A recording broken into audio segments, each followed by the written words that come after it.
Olá, estamos de volta com o Dedo da Questão. Hoje, dia 29 de agosto, né, 2023. Estamos passeando pela memória com o Sérgio Reze. Sérgio, tudo bem? Graças a Deus. Tudo em bom, paz? Saúde em ordem, tudo em paz. É isso. Né? Vivendo. É isso.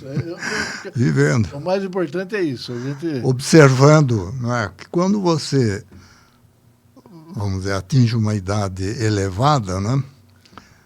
E você vai ver que vai percebendo poucas pessoas do seu tempo, né, continuam por aqui, que poderiam, vamos dizer, trocar opiniões, conhecimentos e informações, né? Hoje eu vi o Vanderlei Testa escreveu a respeito da doutora Diana Thanos. E, aliás, falou até, foi uma crônica muito, muito bonita, falou a Diana, médica formada aqui na nossa faculdade de medicina, de família, vamos dizer que eu conheci pai, mãe, todos, a família deles, né, todos. E junto com outras senhoras, mais ou menos, não tão da idade dela, mas vamos dizer que viveram um bom período da nossa vida, a vida social, a vida médica, a vida escolar, não é? A formação da cidade. Ela está com 96 anos. 96 anos, isso é muito. Eu tenho uma irmã que tem 97, a Nair, não é? É mãe dos meninos, o mais conhecido deles é o Dado, né? Dado. O Dado, o Paulo, enfim. E você lembrou da Thanos, né? Da Diana Thanos, ela foi casada com a Busanra, né? Não, a Diana não casou. Ah, a Diana não casou. Não. Quem que era? A mãe dela era a Busamra. Ah, tá. Então essa era a mãe da Diana, era a irmã do Jamil Abusamra e do Elias Abusamra. O Elias era o galo. O Elias era o galo, a gente chamava ele de galo cego.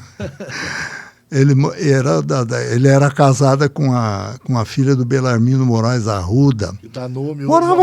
Moravam ali na Miranda Azevedo. Ele teve café ali, ele tinha lá na Miranda Azevedo para baixo, esquina com a Manuel José da Fonseca. É a turminha...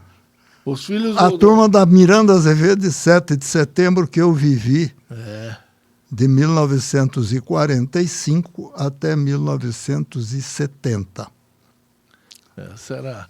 Nessa região. Você lembrou aí, em 1970, né? E a gente teve na última sexta-feira uma efeméride, né, dessas que tem impacto na história do Brasil, do que a gente está vivendo hoje, que no dia 25 de agosto de 61, o Jânio Quadros renuncia. O que você lembra dessa renúncia do Jânio? Qual que era o clima? O Jânio... Mas não... O Jânio sempre foi um homem, vamos dizer assim, de reações... emocionais e tudo, né? Ele acho que queria impor alguma coisa e como ele não conseguiu... Fez lá aquela... O que ele fez? Ele entregou o Brasil para o PTB, para o seu João Goulart. Isso que eu ia falar. Qual que é o que você lembra daquele momento ali? A situação... Aquele momento foi um momento terrível, porque nós votamos no Jânio, porque o Jânio entrou no lugar do Juscelino Kubitschek, que foi um grande presidente, que modernizou muito o Brasil, trouxe indústria automobilística, foi, enfim, um presidente esclarecido, tá certo? E que fez o Brasil andar. A expectativa, né? A expectativa era de que o Jânio entrasse para acabar com aquele rouba mais faz. Não é o Juscelino. O Juscelino não roubava. Mas tinha, eu não vou citar aqui nomes de políticos, mas o Jânio entrou com aquela... Né, ele foi prefeito de São Paulo, governador de São Paulo, deixou o Carvalho Pinto como governador de São Paulo, que era o vice dele, foi um grande governador de São Paulo, e o Jânio tinha tudo para ser um grande presidente da República e lembrado. Só que ele tinha o vice-presidente dele, que era o João Goulart, Ele não pensou em renunciar e deixar o João Goulart como presidente da República, que deu no que deu, acabou dando vamos dizer, no regime militar de 64. A origem entende? de tudo foi porque ali. o Jango, em que pese ser fazendeiro, em que pese ser, como é que é, não ser do trabalho, da classe trabalhadora, tudo, mas ele era populista. Então ele queria, como Getúlio Vargas, ele queria aparecer como líder, né, da classe trabalhadora.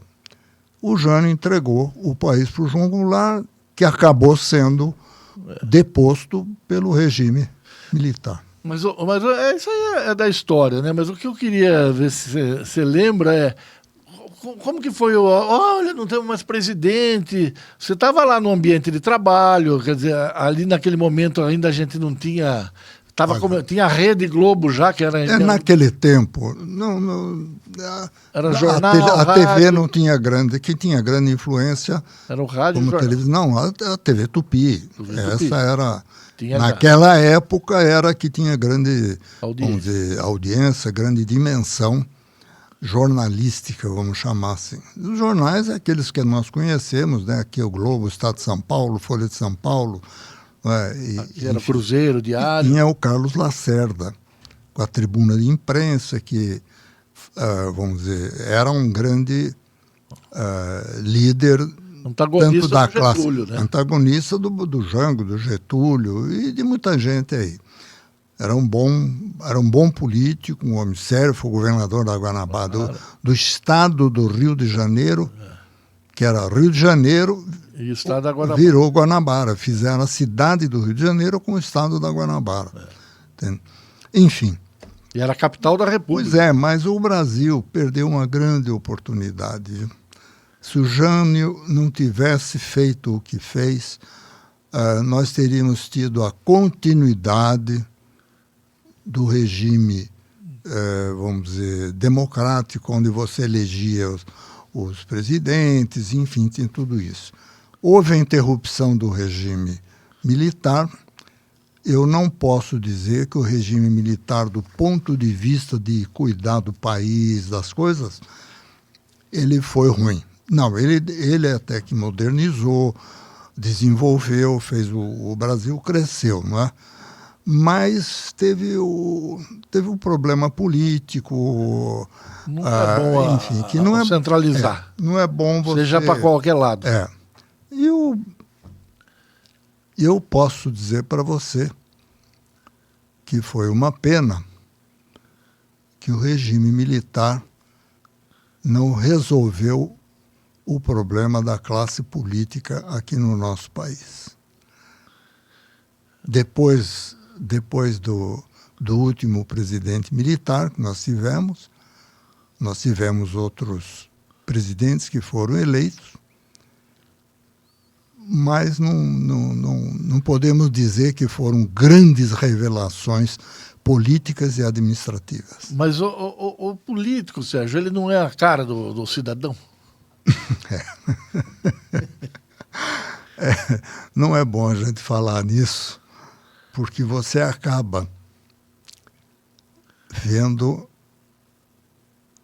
o que é a nossa educação, a nossa civilidade. Entende? Pega o seu carro, dá uma volta pelas ruas e você veja o nosso trânsito, o que é a forma como as pessoas dirigem, como fazem, como isso, como aquilo.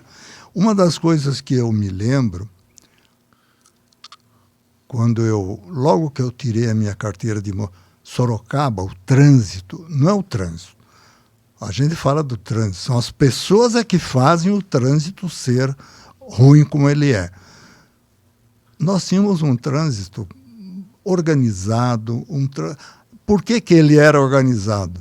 Porque tinha polícia na rua? Não era por isso. Porque o povo tinha vamos dizer, uma dimensão de educação muito maior do que tem hoje. Hoje é cada um por si e Deus por todos. Infelizmente, você vê isso. Você vai, por exemplo, nos bairros chamados da elite sorocabana, né? Como é que é aquela região do Campolim. Vai ver o que é aquilo à noite. Vai ver como é que os bares, as coisas, enfim, é isso aí. Você vai dizer o quê? É educação. É educação, é o povo. A forma como... como as pessoas enxergam, né, a forma de conviver. E você acha que isso que a gente vive hoje, né, ela não é consequência de todo esse período que a gente está falando? Quer dizer, essas mudanças, essa coisa, as pessoas vão ficando no meio do caminho. Olha, como é que forma a educação de um povo? Você vai falar para mim que é a escola, né? Muito bem, é a escola. Eu estudei no ginásio do Estado, eu me lembro naquela época, o Estadão, né, era rigoroso, as escolas eram rigorosas, entende? Elas davam, não é educação do bom dia, boa tarde, elas davam o ensino da civilidade. As escolas, se a gente respeitava os professores, tinha que respeitar, havia disciplina, entende? Depois, o que eu estou falando é agora, né? Agora de 30, 40 anos para cá, né? Desse regime. Você vai perguntar para mim, mas o que foi, o que não foi? A gente vem acompanhando isso e vê esse relaxamento educacional. Onde começou isso? Isso começa na casa das pessoas. Quem educa os filhos não é a escola, quem educa os filhos são os pais. E, enfim, por que aconteceu isso? Eu não sou não sou, como é que diz, uma pessoa preparada para responder isso em profundidade. Quer dizer, tem lá, né, quem pesquisa, se dedica a estudar, mas a sua autoridade é ter vivido, né, e é isso que a gente está aqui nessa conversa, né, ter vivido essas várias etapas, né. Você se considera otimista, Sérgio? Olha, não é um problema de ser otimista, a gente tem que ser realista. Só ter otimismo não resolve as coisas. O que eu entendo? Eu faço aquilo que eu entendo como necessário eu fazer.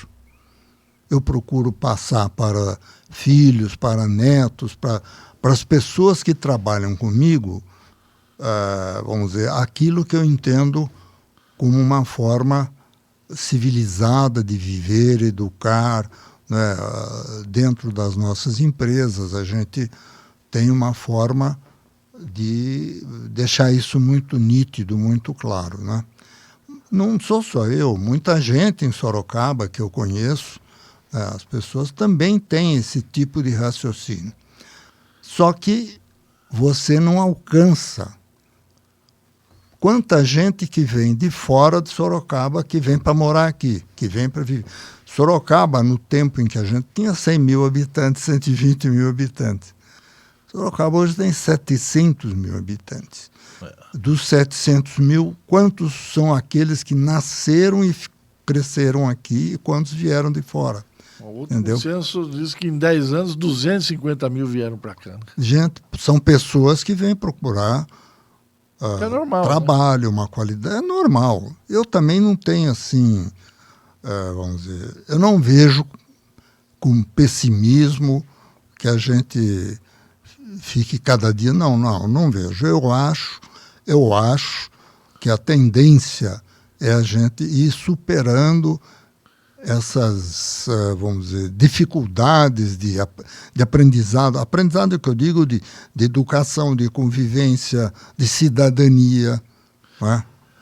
Eu, claro que não vivi o período, mas outro período eu vivi. A gente teve até os anos 70, vamos dizer assim, eu sinto um clima de otimismo que pairava entre as pessoas. Depois isso vai minando na década de 90, com aquela hiperinflação, a cidade como ficou feia, era buraco para todo lado. Aí vem aquela...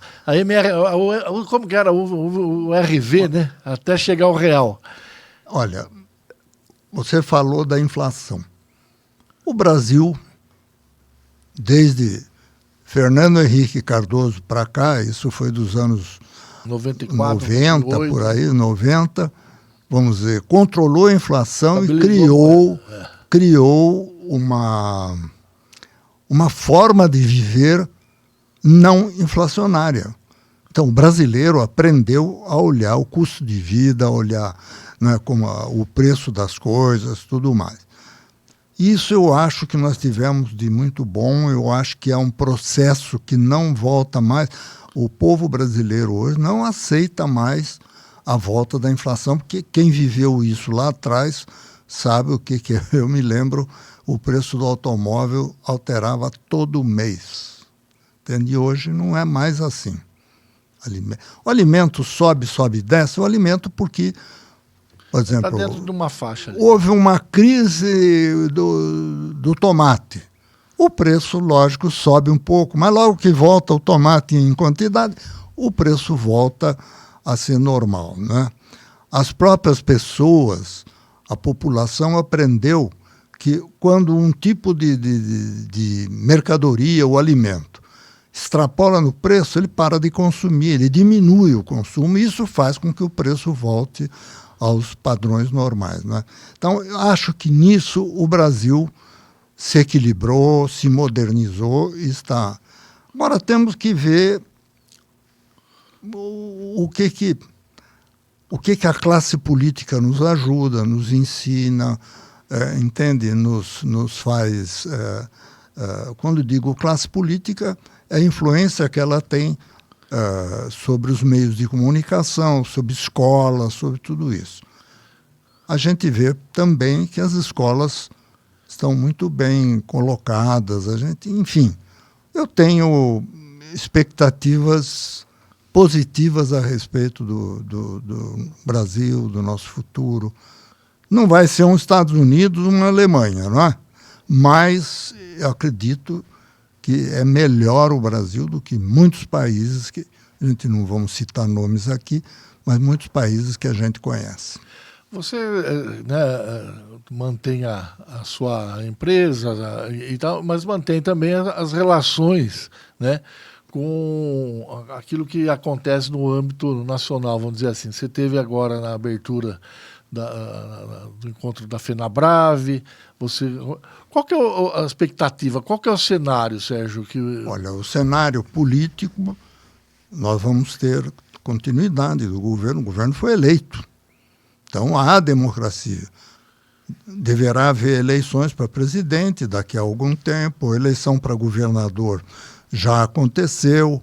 Enfim, você vê que o Brasil tem uma normalidade política e uma normalidade democrática. Prefeitos, né, são eleitos, enfim. Isso eu acho que é uma coisa que não muda mais aqui no nosso país. Tá? Então, você tem essa normalidade democrática. O que o Brasil precisa um pouco mais é que haja um pouquinho mais de consciência patriótica, sabe? Aquilo que diz assim, o que não é bom para mim, eu não quero que seja bom para o meu vizinho, para o meu... Entende? Eu acho que a gente tem que ter... procurar ter um padrão de comportamento que seja civilizado. Isso você tem que ver na escola, tem que ver para cá, tem que ver para lá, tá certo? Aí, algumas coisas, por exemplo, você vai...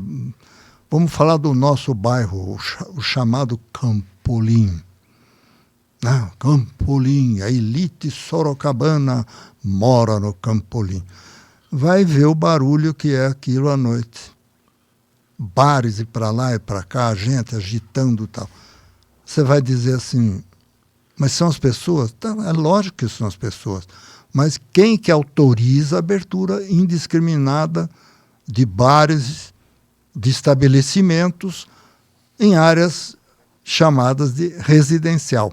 O bairro do Campolim, eu me lembro, quando ele foi ao Júlio que fez aquilo tudo, né? Eu me lembro quando era uma fazenda de propriedade da família Campolim, o seu Aquiles Campolim. Já falei sobre isso aqui. Aquilo ali foi um bairro criado, o Júlio, na época, a empresa Júlio criou uniresidencial familiar exclusivo. Significa que você só pode ter lá residência onde mora uma família, unifamiliar. Você não pode ter prédios. Vai ver o que tem de prédio. Esse jeitinho... Agora, quem que autoriza a construção? É a prefeitura. Entende? É a prefeitura. Esses dias na Câmara Municipal teve um baita de um pega lá, inclusive alguns vereadores até falaram bobagem lá, criticando a minha postura, porque eu me manifestei claramente. As pessoas, né, ali do nosso bairro, atrás, João Wagner veio, são contra a construção, estão querendo fazer prédios em área residencial. Entende? Então esse é o problema. E a prefeitura parece que autorizou. Esse é o problema. Entende? Não tem respeito à lei. Dependendo de quem está construindo, né, as coisas são aceitas, né? Essa é uma realidade que a aquele gente... bairro ali é o Jardim Palhato. Ali não pode construir prédio, não. Entende? A lei, o plano diretor, é claro, agora querem até mudar o plano diretor. Parece que vão... O que querem fazer no novo? Querem mudar o novo plano diretor para quê? Para piorar a situação? O plano diretor, pelo menos, criou regras que, como eu estou acabando de mencionar, não são respeitadas no plano diretor atual. Não é essa a origem das confusões? Quer dizer, estavam falando de um bairro, estavam falando de uma cidade, isso vai para o estado, vai para o país. É aquilo que eu falei. O Brasil está bem, tudo. A gente não pode também ficar, vamos dizer, encontrando só pontos críticos, né? O país está crescendo, você vê, temos a população está estudando, tá? Você vê hoje... mais oferta de emprego. Tudo bem, tem emprego, enfim, está tudo. Mas existem algumas falhas, que a gente pode chamar, que são próprias do comportamento de pessoas. Se pessoas sabem que não pode construir um prédio naquela área, e elas pedem, vão na prefeitura, sei lá por quê, cargas d'água, elas conseguem, são pessoas que estão fazendo isso. E não é um idiota qualquer. São pessoas que têm poder econômico, conhecimento, formação. Então, isso é um ponto que eu posso chamar de negativo, né? Que eu acho que as pessoas deviam se respeitar, a si próprias deviam respeitar o que vive no entorno delas também, né? Essa é uma peculiaridade daquilo que a gente chama de jeitinho, né? Que não tem em outros lugares, né? Você falou de Estados Unidos e a Alemanha. Os Estados Unidos ainda tem lá seus jeitinhos, né? A Alemanha, olha, me parece... Eu já contei aqui. Eu vou muito à Alemanha, eu tenho inclusive amigos lá, tudo, compadres. E eu fui atravessar uma rua. A rua estava vazia, não tinha carros passando. Eu olhei, o sinal de pedestre estava vermelho. E vi um casal parado, esperando abrir o sinal. Eu pensei cá comigo, como é burro esse alemão, está aberto, a rua está livre, atravessa. Eu pensei como brasileiro. O alemão não atravessa. Eles esperaram, aí eu fiquei envergonhado, né, de eu atravessar. Eu parei e fiquei esperando a hora que deu o verde, eles atravessaram e eu atravessei. Não tinha carro, não tinha nada na rua. Então, isso é uma coisa que é natural de algum país, essas coisas. Você sabe que você contou essa história, eu lembrei uma que eu vivenciei na Holanda, eu morava lá, e era à noite, tinha um semáforo assim também, e um punk. Punk é aquele cabelo espetado, argola para todo lado, tatuagem, é alguém que está contestando o sistema, vamos dizer assim. Ele parado no semáforo, mas como? E ele esperou, não tinha carro, não tinha nada, ele esperou. Pois é, mas aí é que está. Ele, como punk, ele contraria um sistema de se vestir, de comportamento físico. Mas o individual. A rua é coletiva. Aí ele respeita. Tem que respeitar, entendeu? Essa você sabe que quando eu voltei para morar aqui, as pessoas, vê lá, o que tem de diferente? Eu conto essa história. O que tem de diferente é o individual é individual, o coletivo é coletivo. Olha, nenhum país do mundo a motocicleta anda entre os carros. Por um motivo muito simples.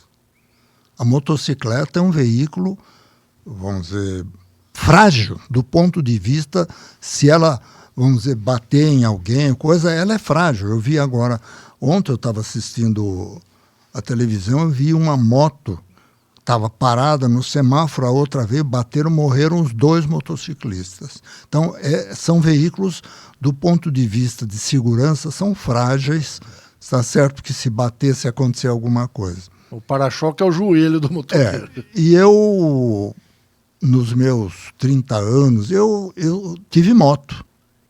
Uma das primeiras coisas que me ensinaram, eu ia para São Paulo, quis ir para São Paulo com a minha esposa. Olha, Sérgio, você vai para São Paulo, mas você não ande sempre atrás dos carros. O que aconteceu há uns 15 anos atrás? Fizeram uma renovação das regras de trânsito. E as montadoras, fábricas de motocicletas, convenceram as autoridades que deveria facilitar o trânsito, deixando que a motocicleta pudesse andar entre os veículos. Não existe lugar nenhum do mundo que, quando você tem a faixa, você tem que andar na faixa. Se já tem algum veículo na faixa, você não pode passar em cima da faixa para ultrapassar. A faixa que eu digo, as laterais, para ultrapassar. Então, a moto era para andar atrás dos veículos. O que acontece hoje? Com essa lei, é uma loucura. Entende? Então, isso, o poder público incentivou a deseducação. E quem que vai mudar isso agora? Não consegue mais. Eles fizeram até uma faixa de moto agora. Agora tem uma faixa de moto que, quando você entra, o semáforo está ali, você pode... Hoje eu estava subindo na General Carneiro, tinha 10 motos. Não é que estavam ocupando aquela faixa, porque agora, infelizmente, também os motoristas de automóveis ocupam aquela faixa. Estavam no meio, tudo ali no meio, um na frente, outro passou a... vira essa bagunça, entendeu? Quem foi o responsável por isso? Por quem fez o Código Nacional de Trânsito ser modificado e que aconteceu. Mas eu digo, em São Paulo, entre as faixas, né, do lado, agora criaram uma no chão, né? Não é em São Paulo. Na Avenida Bandeirantes, só. Na Bandeirantes, é ali que eu vi. Só. Aí tem uma placa que diz assim: se o trânsito estiver interrompido, permita que veículos ultrapassem por essa faixa. É para dar risada ou não é? Se você fez a faixa exclusiva para moto, faz uma placa para dizer que eventualmente um automóvel pode cruzar ali, pode fazer ali, se o trânsito estiver interrompido ou qualquer coisa assim. É coisa do Brasil e dos brasileiros, né? Ainda bem que tudo está dando certo. Olha, eu uma vez estava nos Estados Unidos, né, e aluguei um carro. E eu, numa avenida em Miami, avenida larga, não tinha ninguém na avenida. Eu avancei um pouco a velocidade. Um pouco, não foi muita coisa. Até eu estava, o Amedeo Franchuli, nós tínhamos viajado juntos, né? Logo mais à frente, um motociclista fardado, policial, Mandou encostar. mandou encostar. Você está acima da velocidade. Uma outra vez, vindo de uma cidade um pouquinho antes de Stuttgart, e eu passei por baixo de um viaduto para pegar a alça do viaduto, e a velocidade que estava estipulada, tipo, eu não me lembro bem, mas tipo 40 por hora. E eu entrei a uns 60, 80. Mas não teve dúvida. Depois que eu subi a faixa, já fui parado. Falei, mas estava vazio. É para ser respeitado. E aqui criaram a fiscalização eletrônica no Brasil. Olha, é para rir. Você veja, uma outra coisa muito importante. Eu morava ao lado do Colégio Santa Escolástica. Quando as meninas entravam, passavam pelo lado para cruzar a Souza Pereira, tanto na entrada para a escola como na saída da escola, tinha um policial, na época era a Guarda Civil, depois ficou o próprio da Força Pública na época, que ficava ali controlando o trânsito, para que os alunos, o ginásio do Estado, em frente, o Colégio Anchieta, na Rua da Penha, o Ciências e Letras, no Largo, ali vizinho do Mosteiro de São Bento, o ginásio do Estado, na Eugênio Salerno, tem um policial lá. Aonde estão os policiais hoje que fiscalizam o trânsito numa hora em que os alunos, as crianças saem da escola, entram para a escola? Aqui, onde é a OSA, aqui na Antônio Guite, quando é meio-dia, de meio-dia a 1 hora, você não pode transitar ali. Os pais vêm com os carros, fica parada aquela fila. Quem precisa entrar na sua casa tem que ficar na fila esperando que um carro dê espaço para ele poder acabar entrando. Tem policiamento? Não, nenhum. É que a pergunta que a gente faz, o que faz a polícia então? Só vai atrás de bandido? Não temos uma guarda municipal? Entende? São essas coisas que a gente... Quer dizer, a polícia que eu digo não é só a militar, a Guarda Civil, a polícia de uma forma geral, ela é para ajudar a tomar conta do comportamento dos cidadãos. Por isso ela tem... Não é só prender bandido e coisa. Cada uma tem uma função. Tem função, entende? Precisa. Mas, infelizmente, você não tem mais isso. São coisas que a modernidade proibiu. Se nós fôssemos aqui no Brasil, como eu acabei de mencionar, na Alemanha, que você olha o semáforo, você não atravessa, era diferente. Mas aqui, infelizmente, não é, né? As pessoas, elas invadem o coletivo. Sérgio, olha, avançamos na nossa hora aqui, estamos aqui mais de meia hora já conversando. Boa semana para você. Obrigado, Deda. Vamos rememorar, né, que é uma forma de reviver, né? Vamos a gente olhando as coisas que eram boas no passado e que modificaram, e hoje a gente, como nós estamos aqui conversando, a gente reclama de que foram abandonadas algumas posturas que eram importantes, né? Essa reflexão eu acho... Se chama educação coletiva. Isso é uma educação coletiva. Essa reflexão, ela ajuda a pensar o que a gente quer da frente, né? O bom é que, pela sua experiência, você já disse que tudo vai dar certo. Isso que é o mais importante. Será? Tchau. Até a próxima semana.